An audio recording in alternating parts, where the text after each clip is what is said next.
We've been waiting so long, the season's finally here. Soak it up and cheer, cause T-Wolves Talk is here. No need to fear, the wait is now gone. So farewell so long, cause T-Wolves Talk is on.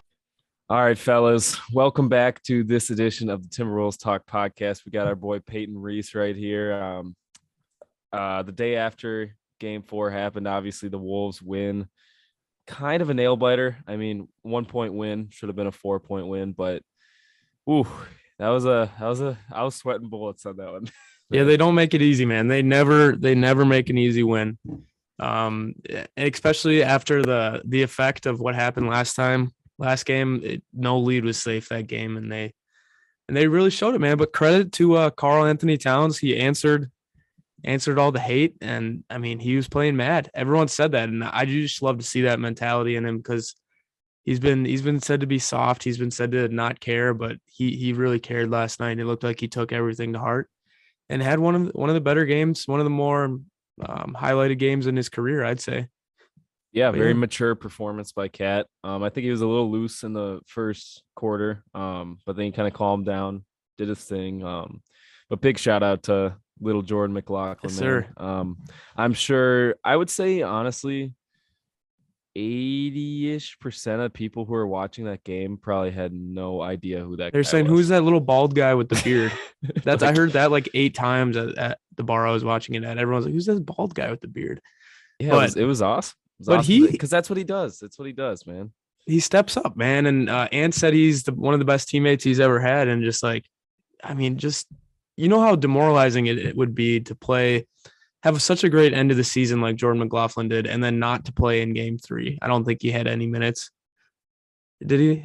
No. So Finch didn't play him last game. And I don't know who asked him, which writer Yeah. did, but Finch said sometimes we all make dumb decisions in response to asking why he didn't play them in game 3. And I mean, we could have found a secret weapon, honestly, in Jordan this series. I think he stepped up to the plate, showed us what he can do.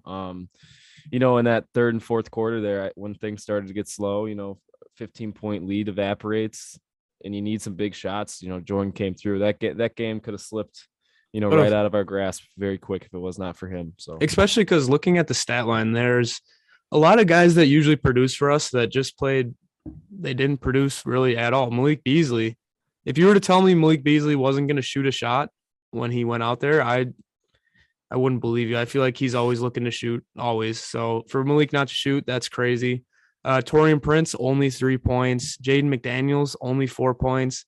Naz Reid, 0 points. And he continues to have a really tough series. And it just might not be a good matchup for him, but he's definitely been underperforming this series. Yeah. So to have Jordan McLaughlin step up like that was huge. That is huge. And it's like, in the absence of like Jalen Noel not playing either, I mean, a lot of your scorers did nothing. Like you expect the Maliks, you expect the Jadens, you expect even the Nazes to get you those 10 points that at least one of them the to get you that games. 10. Of course. And I think even with D'Lo having another quiet offensive showing, and I think that is kind of a back burner storyline that everyone loves to bash Cat and everyone loves to do so and so on that, but like D'Lo's getting paid the same amount of money and doing a lot less behind the scenes. I just think the national media is very critical of Karl Anthony Towns. Yeah. It's like he's under a microscope. Well, the thing is, like, he is under a microscope, but I wouldn't call them to do the same thing to D'Angelo Russell, because D'Lo had probably, I'd say one of the biggest shots of the game was that mid-range contested horrible. D'Lo's shots are not pretty sometimes, but that did not look like a good shot, but he had the perfect touch on it. And that was one of the shots that sealed the win. But I mean, D'Lo does so much more out there than what the stat line shows. But yeah, you would like to see a little bit more out of D'Lo, but always the way it goes is 2 out of 3 produce. It's really never the 3 out of the 3. So Cat and Ant both stepped up. Ant had a few huge threes there in the fourth quarter that really helped us pull away. And even though we gave up that lead again, Ant still definitely performed. Yeah, man. He's showing what he can do. He's showing he can step up. And we predicted in the last podcast we knew Ant was going to have a big game, and we predicted a Cat bounce back game, and look what happens. So, Well, I mean, when I was talking about what I would do differently if I was Chris Finch last podcast, what did I say? I mean, you run some pin downs for Carl to get him to the 3-point line. You just and want you chuck some threes over some 6'7" guys' heads, and you make them.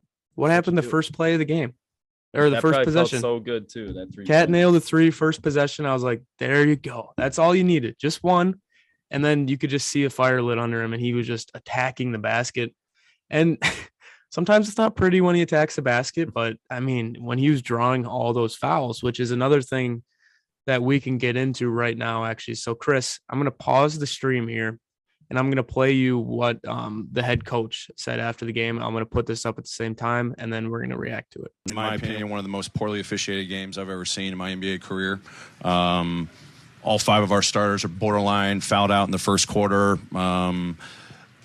10-plus foul difference, 40 free throws. Yeah, some things we got to clean up and get better at, but I've never seen a more inconsistent and arrogant, officiated game. So I'll take whatever hits coming my way. I got to protect our guys. We know we've got to get better, but I mean, from the get-go, it was foul, inconsistency. There was actually one play where a foul whistle was blown before contact was even made.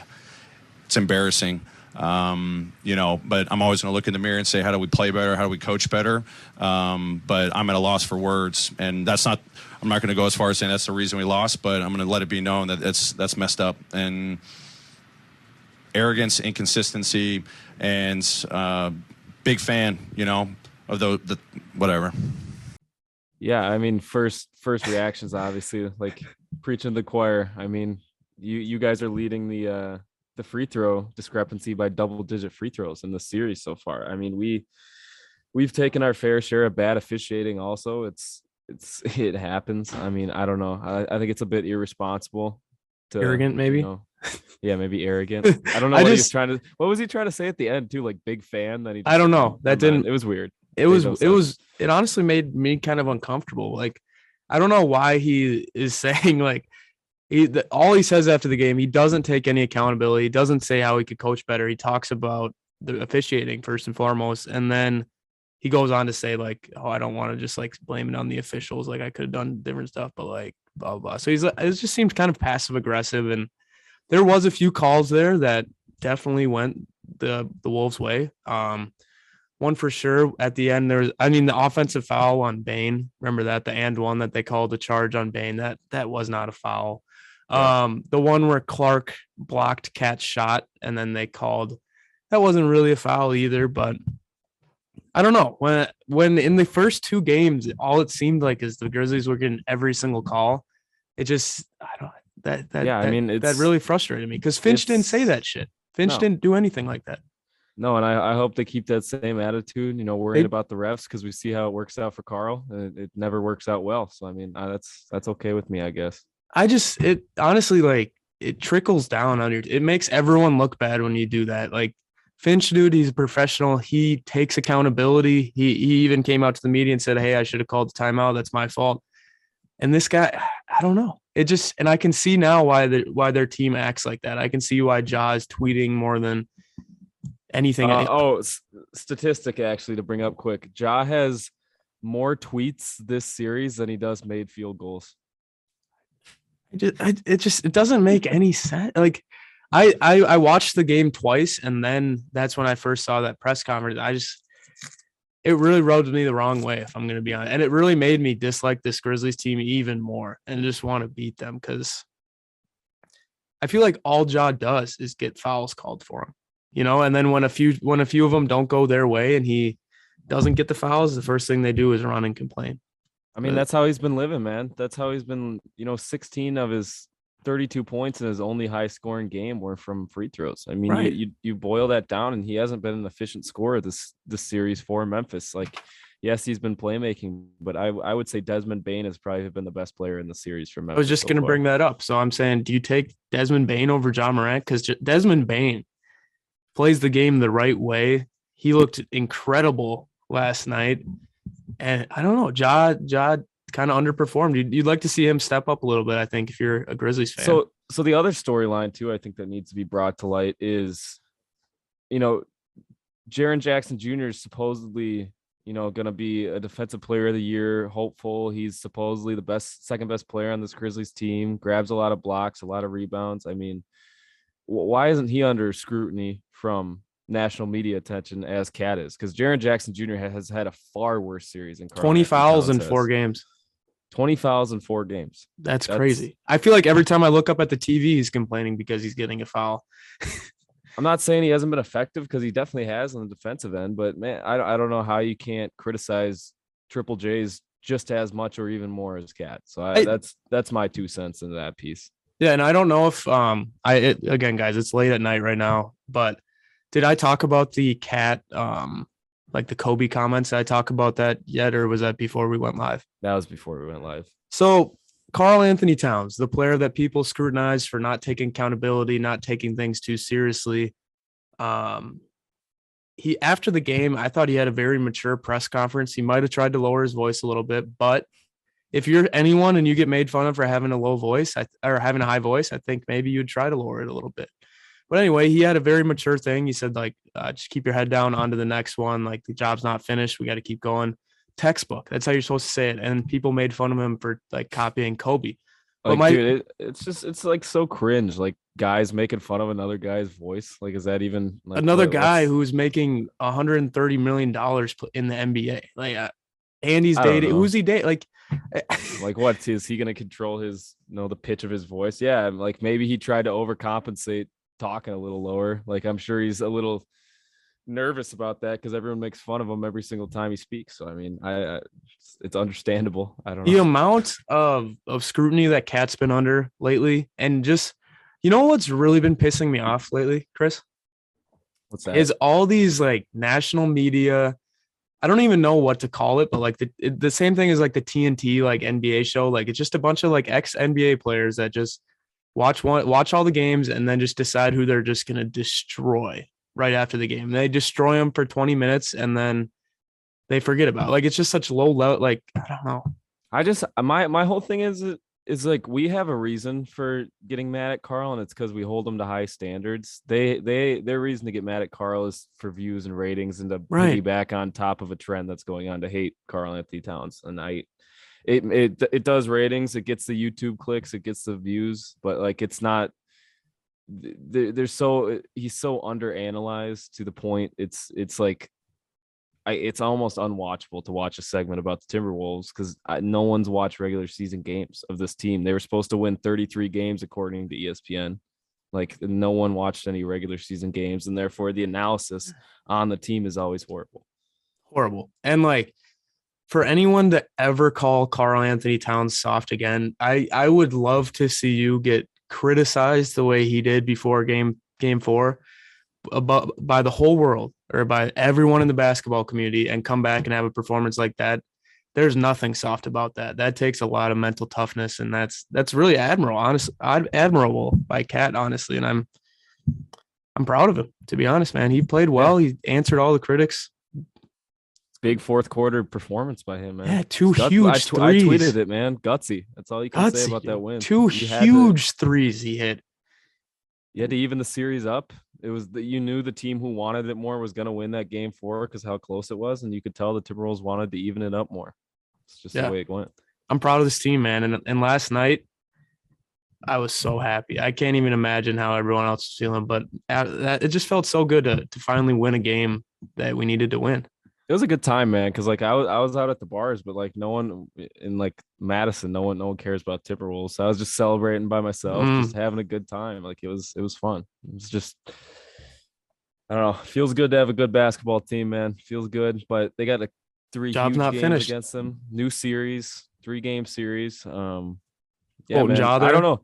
Disrespectful betting line for the next game, for game 5, man. 6.5 Grizzlies favorites.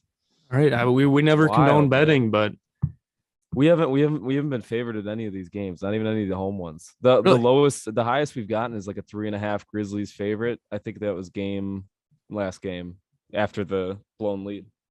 Really, it wasn't actually 3.5. So that 3 at the end, really, 3.5. That 3 at the end just fucked or messed up everyone's bets. It could have. That's classic. But I think the bigger storyline, honestly, is, I mean, I know it was a big game and all, but I was at the bar and I look up at the TV and I just see chaos going on and I freaked out. I was like, again, Man. we just got to go right into the chicken protests. I think we got to rate this along with the other three that happened before this, because there's one of them that the attempt got swallowed up by security in full. Did you hear about that in game 3? No, I did not. They stopped one before it even happened. Really? Okay, so that one's last, obviously. That one's definitely last, but yeah, I think we should get in. I actually loved this chicken protest just for the fact that you could tell it was a two-pronged attack. They got seats right next to where Glenn Taylor was sitting. Inside info, obviously, because you have no clue that Glenn's going to be sitting in those seats. Right. Well, he might sit there every game. Security guard made the greatest read of all time. He was just sitting. So apparently he knew that woman was a protester. So he was just waiting for her to do something.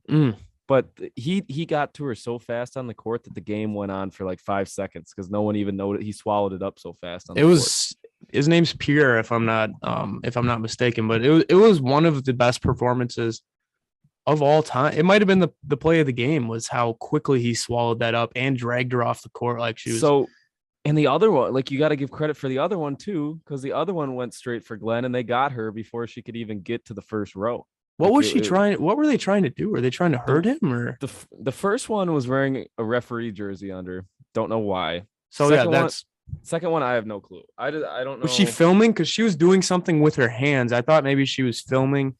It was really. This one was exciting. It was exciting because it happened right out, and Bally Sports showed all the replays. Because usually when there's a streaker and stuff, they cut off of it and try not to promote that stuff. But Bally Sports kept it on. Props to Bally Sports. Dave Benz, Jim Pete. They talked about it. They were disgusted. Disgusted. Dude, Jim Pete was having it. He said not a single animal rights person stands up for this crap. He said this, putting everyone in danger. He was disappointed. I hope they hear him say that. But all right, so I'll give you my rankings first here. So I'd have to go. Obviously, the one that didn't succeed in game 3 last. Yeah, I thought for the mere fact that I wish this could be higher, but Glue Girl obviously like became the meme, but it wasn't the most exciting one to me. Plus, we were at that game too, so I didn't get to really see it happen. I thought the two best ones though were the most recent one with girls running. The girl ran on the court, just gets obliterated by the security guard. That was the most exciting one. Right. The most well executed one though was the chain girl. Like chain girl executed to perfection. Yeah, I would say execution wise, Glue Girl and Chain Girl are on a different level. This one, they got the attention, but I feel like the fireworks. There was no storyline. There was no motive. Like she had a ref jersey on. What was she planning to do on that? And I was also the timing of it. It was horrible. So a game, I like to see a game. There's a lot of highs and lows, climaxes and low maxes. I don't know if that's the word to use. Is that the opposite of a climax? I don't think a low max is a word, but I'm going to make it a word. So like usually, and we know this when we're streaming games too, is the viewers usually peak right at the end of the first half. We usually get a high viewers, and then during halftime they dip, and then for most of the beginning of the third quarter they are still down because whenever you're like, hey, all right, I'm going to go do this during halftime, you're always going to be maybe a little late coming back to halftime. So I'd say the timing of when they did that was honestly the worst possible time. They did it right at the start of the third quarter. Like there's still people coming back from the bathrooms, and it was just poorly executed timing. When if they would have waited until the fourth quarter to do that, you know how much more crazy that would have been. Like they really blew it there. That was horrible. Yeah, no, it was a good protest. No, it was horrible. I mean, a badly executed protest for the TV ratings, just fire. Because it was cool because it was on that side of the court too. You saw everything unfold. Yeah. Like the girl runs out of the court, just gets lit up by the security guard. But yeah, it was good. Timber Chickens are still 3-0 during protests. So I'm keep them coming. I'm actually thinking for game 6. So me and Chris now have secured lower level tickets to game 6 after there for sure will be a game 6 now. I'm thinking of making a sign maybe that has Glue Girl. It has 1, 2, 3, 4, or maybe 5 by then. So the first one will be Glue Girl, Chain Girl, Ref Girl, and then number 4 with a blank line. What's it going to be? So hold that up. That'll be fun with a question mark. With a question mark. What is it? Whatever. The Timber Chickens. We need something, but I don't know. I feel like you would never want them to hurt Glenn Taylor, and that seemed almost like they were trying to hurt Glenn Taylor. That's Yeah, I don't know if they were trying to yell in his face or actually physically. but they actually could have touch him, but- physically hurt him. Like it's kind of scary just to see that someone could get that close to the court and actually maybe do, because if they're not going to stop at, they've done so much. What are they going to stop at? What's going to get them the most attention possible? They really feel strongly about these chickens. They could end up really hurting someone, and it could change. It could change the game of basketball forever. We're lucky with the way that, because not many sports you get to be right on the players like that. You know what I'm saying? No, man, it's almost like it could be a connection to like the MLB having to put up nets like farther down with. Yeah, I mean, like it could be something like that, like less fan access. But like they could ruin this for all of us. Best part of basketball, man, is being able to be like you are on the playing surface, which is like one of the most unique things about the basketball, arena. So like, yeah, it's funny, like he tackled him, but like that was actually a really scary situation, because these people don't give a shit about basketball. They really don't. And like they could actually do something to harm a player. They wouldn't even care. Like as long as they get the clicks, as long as they get the views, that's all they want. And they are really passionate about these chickens' lives. So yeah, I don't know. I guess on a lighter topic about that is I was talking to my roommate about this. And do you think that like the people sitting next to them knew that they were protesters? Is that because so when the second half started, the people that were originally sitting next to them, there's a guy in a green shirt and a guy in a white shirt, I think. They weren't there, and the security guard was in their seat. So were they the whistleblowers that maybe heard them talking about it, told the security guards, and then that the security guard replaced them in their seats? I think that it's very possible, man. And see, and maybe the guards knew, though. That's the storyline I saw, is they knew that the guards knew. And so maybe that's what caused the protesters to say, you know what, fuck it. We're just going to run on the court now because they're already on to us. Let's just see what we can do. So maybe they were waiting. Maybe they were going to do a whole referee thing, like a whole skit. Mm-hmm. But due to the patrons sitting next to them, they could have saved the whole. If they would have executed that and like dressed up as a ref and like held a sign up or something, could you imagine? That would have been their best one if they would have executed it. They had the duct tape number on the back. They bought a referee jersey. I mean, it's just there's a lot of things that a lot of unknown, and I would love to hear what was going to go down there.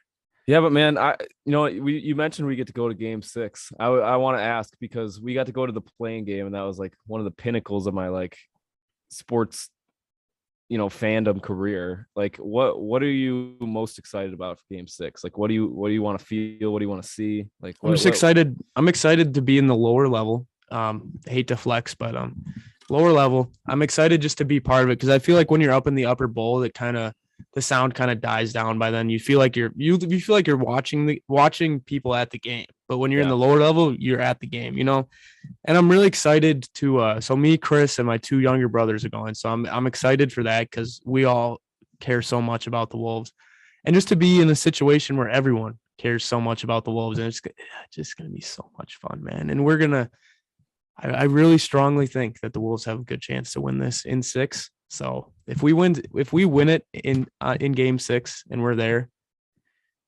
I mean, the cool part is like people always make fun of, I feel like, Minnesota basketball. I mean, we have such an like transparent home court advantage over Memphis. Like Memphis's home courts have not been as rowdy as the two Minnesota home courts so far. You can hear it on TV, you hear the reports, and it looks odd, especially the 9:00 game, because like everyone has the chance to get buzzed up and go pregame, and like everyone's just wild. So I mean, I wish the game was a bit later. The Game 6 one, I have a feeling it's probably going to be a 6:30 or a 7:30, but that'd be so cool if it was a 9. Yeah, I'm just so excited to be, because you can hear it on TV, and like from what I've been watching, like when you watch a Timberwolves game and you watch a Grizzlies game, it's noticeably louder at a Timberwolves game.